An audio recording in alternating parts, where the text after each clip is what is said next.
আসসালামু আলাইকুম। প্রিয় শিক্ষার্থীরা, তোমরা কেমন আছো?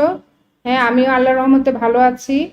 তোমরা আশা করছি ইতিমধ্যে তোমাদের পাঠ্য বইয়ের বাংলাদেশ ও বিশ্ব পরিচয় বইটির 1 নম্বর এবং 2 নম্বর পাঠ ইতিমধ্যে শেষ করেছো। এবং আজ আমি যে বিষয়ে আলোচনা করব সেটি হলো উপনিবেশিক যুগ এবং বাংলার স্বাধীনতা সংগ্রাম, এই চ্যাপ্টার উপরে পাঠ 3 নিয়ে। পাঠ 3-এর বিষয়বস্তু হচ্ছে বাংলায় উপনিবেশিক শক্তির বিজয়। ঠিক আছে, বাংলায় উপনিবেশিক শক্তির বিজয়। তারা কিভাবে আমাদের এই দেশকে তাদের ক্ষমতায় নিয়ে যায়, তারা কিভাবে আমাদের দেশকে দখল করে, হ্যাঁ, সেই বিষয়ে আমরা জানতে পারবো। এই বিজয়ের পরেই কিন্তু তারা আমাদের দেশের উপর আরো অত্যাচার, শোষণ, নিপীড়ন করতে শুরু করেছিল। বুঝতে পেরেছো? তা আজ আমরা জানবো যে কিভাবে তাদের বিজয় হলো, তারা কিভাবে বিজয় লাভ করলো, তারা কিভাবে আমাদের দেশকে তাদের দখলে নিল। দেখো, ইংরেজদের সাথে নবাবদের ক্ষমতার একটা দ্বন্দ্ব কিন্তু শুরু হয়ে গেছে।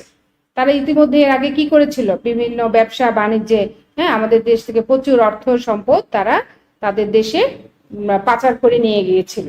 এই বিষয়ে আমি পূর্বে তোমাদের সাথে আলোচনা করেছিলাম, মনে আছে? আচ্ছা, আজ দেখো যে তাদের ক্ষমতার দ্বন্দ্ব শুরু হয়। বুঝতে পেরেছো?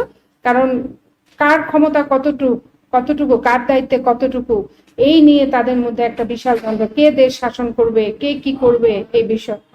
নবাব আলিবর্দী খাঁর মৃত্যুর পর তার প্রিয় নাতি সিরাজউদ্দৌলা মাত্র 22 বছর বয়সে সিংহাসনে বসেন। তার বয়স ছিল মাত্র 22। আলিবর্দী খাঁর মৃত্যুর পর তার নাতি সিরাজউদ্দৌলা বয়স কত ছিল? 22 বছর। লাইনটা আন্ডারলাইন করে রাখো। আচ্ছা, এবার দেখো, এদিকে বড় ব্যবসা, এই যে তারা ব্যবসা বাণিজ্যের অনেকগুলো কেন্দ্র স্থাপন করেছিল। এর আগে তোমাদের আমি পাঠটি পড়িয়েছিলাম, সেখানে বলা হয়েছিল যে তারা এখানে প্রচুর ব্যবসা বাণিজ্যের উদ্দেশ্যে অনেক কলকারখানা স্থাপন করেছিল। তাহলে দেখো, ব্যবসা কেন্দ্রগুলোতে প্রভাবশালী দেশীয় বণিক এখন কি করলো, ইংরেজদের পাশাপাশি আমাদের যে দেশীয় বণিক রয়েছিলেন এবং তারা ছিলেন খুবই প্রভাবশালী, হ্যাঁ, তাদের অভ্যুদয় ঘটে। এবং তারা প্রধানত কোত্থেকে এসেছিল দেখো, রাজপুতানা। কোথা থেকে? রাজপুতানা থেকে এসেছিল। রাজপুতানা থেকে আসা মারওয়ারি বণিক। এরা ছিল কি ধরনের বণিক? মারওয়ারি বণিক নামে খ্যাত ছিল। এদের মধ্যে উল্লেখযোগ্য ছিল জগৎ শেঠ, উর্মিচাঁদ প্রমুখ।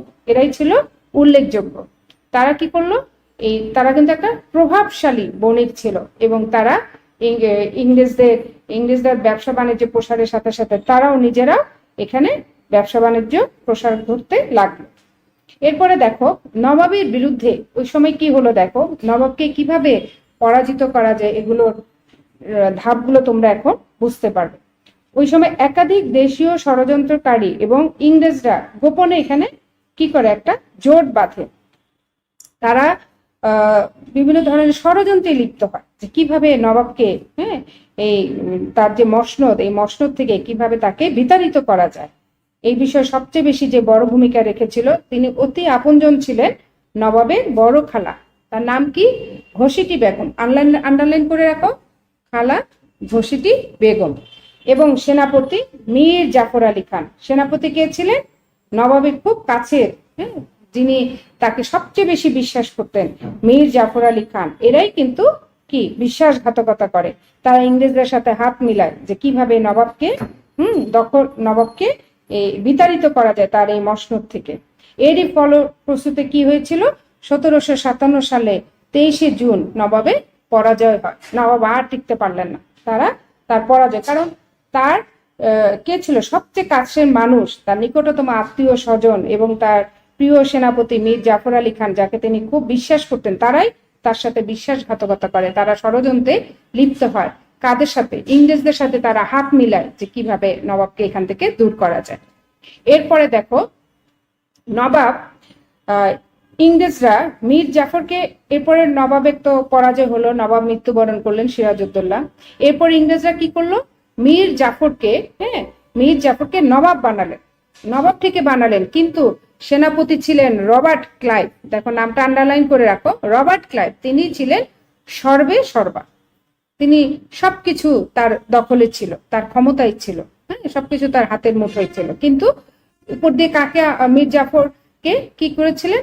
যে দেখালেন, একটা সই করলেন যে মীর জাফর হলো এখানকার নবাব। আসলে কিন্তু সমস্ত ক্ষমতার অধিকারী ছিলেন রবার্ট ক্লাইভ। বুঝতে পেরেছো? 1764 সালে, দেখো 1764 সালে বক্সারের যুদ্ধের নামটা মনে রাখবে, বক্সারের যুদ্ধে মীর জাফরের উত্তরসূরি মীর কাসিম, মীর কাসিমের পরাজয়ের মধ্য দিয়ে বাংলার ক্ষমতা দেখো ইংরেজদের হাতে চলে যায়। সম্পূর্ণভাবে ইংরেজদের হাতে বাংলার ক্ষমতাটা চলে যায়। কত সালে? 1764 সালে। যুদ্ধের নামটা মনে রাখো, বক্সারের যুদ্ধ। এবং মীর জাফরের উত্তরসূরি কে ছিলেন? মীর কাসিম। তাকে পরাজয়ের মধ্য দিয়ে বাংলার ক্ষমতা ইংরেজদের হাতে চলে যায়। নিজেদের মধ্যেই কিন্তু দেখো একটা কোন্দল লেগে গেল, তাই না?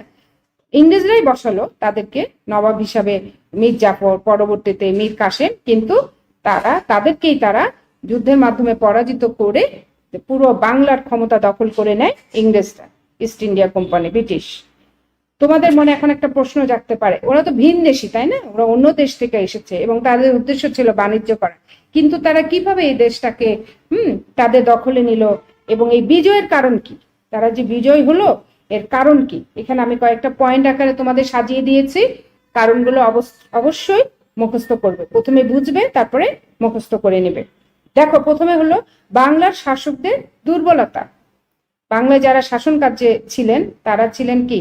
অধিকতর দুর্বল। তারা দুর্বলতার কারণে বাংলার শাসকদের এই যে দুর্বলতা, এটাই কিন্তু একটা বিজয়ের কারণ। ইংরেজরা যে এই দেশকে বিজয় করলো, এটার একটা কারণ এটা আমরা বলতে পারি যে বাংলায় শাসকদের একটা দুর্বলতা ছিল।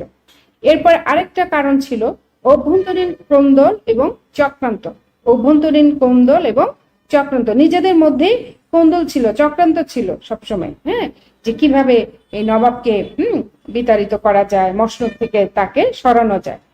আর আরেকটা পয়েন্ট ছিল, সেটা হলো তরুণ অনভিজ্ঞ নবাব। নবাবের বয়স কত ছিল? তোমাদেরকে একটু আগে বললাম, 22 বছর। তিনি ছিলেন কি? তরুণ এবং অনভিজ্ঞ। তার শাসন কার্য চালানোর মতো এত অভিজ্ঞতা তার ছিল না যে কিভাবে একটা দেশ চালাবো। সেজন্য অনভিজ্ঞ নবাব, এটাও একটা কারণ বিজয়। আরেকটি দেখো, সামরিক শক্তি হিসেবে ইংরেজদের উত্তরোত্তর ক্ষমতা বৃদ্ধি। তারা সামরিক শক্তিতে খুবই শক্তিশালী হতে লাগলো। এটাই কিন্তু বিশাল একটা পয়েন্ট, সামরিক শক্তি। এই শক্তিতে তাদের কি হলো? এই বিজয় লাভ করতে তারা সক্ষম হয়েছিল।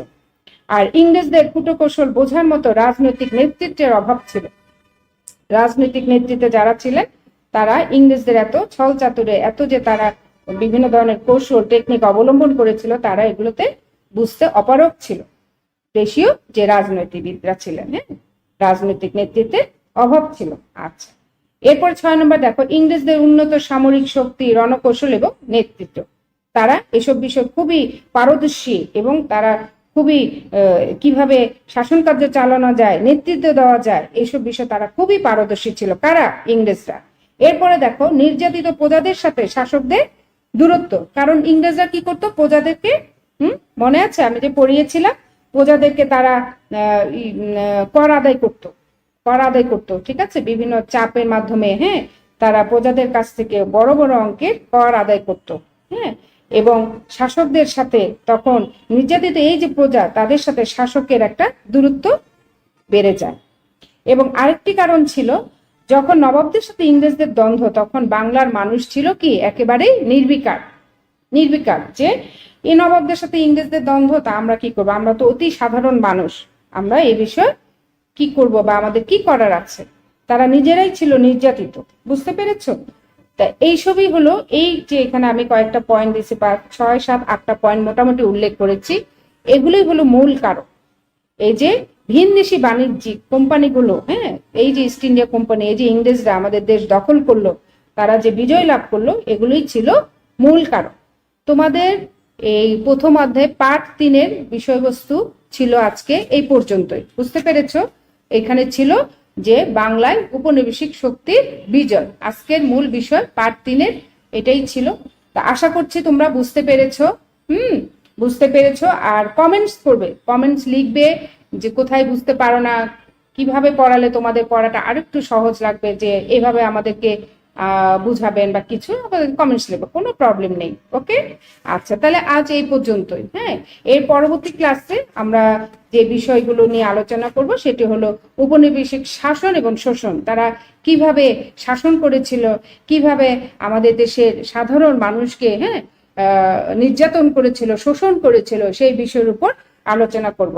আজকের পাঠটি খুবই ছোট, ঝটপট পড়ে নাও। আশা করছি 1, 2 যেহেতু কমপ্লিট হয়েছে, 3 নম্বরটাও তোমরা ঝটপট পড়ে নেবে এবং ডেইলির পড়া ডেইলি কভার দেওয়ার চেষ্টা করবে। বুঝেছো? যেমন এক্সামের সময় দেখা যায় তোমাদের তো অবশ্যই অনলাইনে, তোমরা যেসব স্কুলে পড়ছো অনলাইনে অবশ্যই এক্সামের ডেট দিচ্ছে, এক্সাম হচ্ছে, ছোট ছোট পরীক্ষা হচ্ছে, এগুলো যেন খুব সহজেই দিতে পারো সেজন্য রেগুলার পাঠ শেষ করে রাখবে, তাহলে বেগ পেতে হবে না। এবং আশা করছি আমি তোমাদেরকে যে পড়াগুলো দেই, পার্ট 1, পার্ট 2, পার্ট 3, এই যে ধারাবাহিকভাবে দিচ্ছি, এগুলো যদি 2 থেকে 3 বার মনোযোগ দিয়ে পড়ো তাহলে তোমাদের কি একদম পড়াটা মনে থাকবে এবং বুঝতেও সুবিধা হবে। দেখবে তোমাদের আর কোনো ঘাটতি থাকবে না যে আমরা এটা বুঝতে পারছি না। এবং আরেকটা জিনিস দেখো, পার্ট 2 এবং 3 থেকে কি কি ধরনের প্রশ্ন থাকতে পারে সেটার একটা ধারণা দিচ্ছি এই পাঠ শেষ করার আগে। দেখো, ভারতবর্ষে ইউরোপীয় বণিকদের আগমন কিভাবে ঘটে। পার্ট 2 আমি পড়িয়েছিলাম যে ভারতবর্ষে ইউরোপীয় বণিকদের আগমন, সেটার উপর একটা প্রশ্ন থাকতে পারে যে কিভাবে তাদের আগমন ঘটে। আরেকটা প্রশ্ন দেখো, ইউরোপীয় বণিকরা কিভাবে বাণিজ্যের প্রসার ঘটায়। আরেকটি প্রশ্ন থাকতে পারে, ব্রিটিশ ইস্ট ইন্ডিয়া কোম্পানি বাণিজ্যিকভাবে কিভাবে সফল হয়। ব্রিটিশ ইস্ট ইন্ডিয়া কোম্পানি বাণিজ্যিকভাবে কিভাবে সফল হয়। ওই সময় তো অনেকগুলো কোম্পানি ছিল এবং প্রতিযোগিতা সবচেয়ে বেশি এগিয়ে ছিল কে? East India company. হ্যাঁ, কিভাবে তিনি সফল হন সে বিষয়। এবং বাংলা ইংরেজদের জয়লাভের কারণ কি, এটা একটা প্রশ্ন থাকতে পারে। আরেকটি থাকতে পারে, এই যে পলাশী যুদ্ধ, নবাবকে যে পরাজিত করেছে ইংরেজরা, এই যুদ্ধের কারণ এবং ফলাফল। ঠিক আছে, তাহলে আজ এই পর্যন্তই।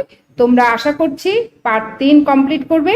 পরবর্তী ক্লাসে আমি পার্ট 4 এবং 5 একসাথে আমি তোমাদের আগামী ক্লাসে পড়াবো। সেই পর্যন্ত থাকলো। আর অবশ্যই পড়া ডেলি কমপ্লিট করবে, আমি বারবার একই কথা বলছি। ওকে, ধন্যবাদ। আমার জন্য দোয়া করবে, তোমাদের প্রতি আমার দোয়া থাকলো। ওকে, বাই, আল্লাহ হাফেজ, সালামু আলাইকুম।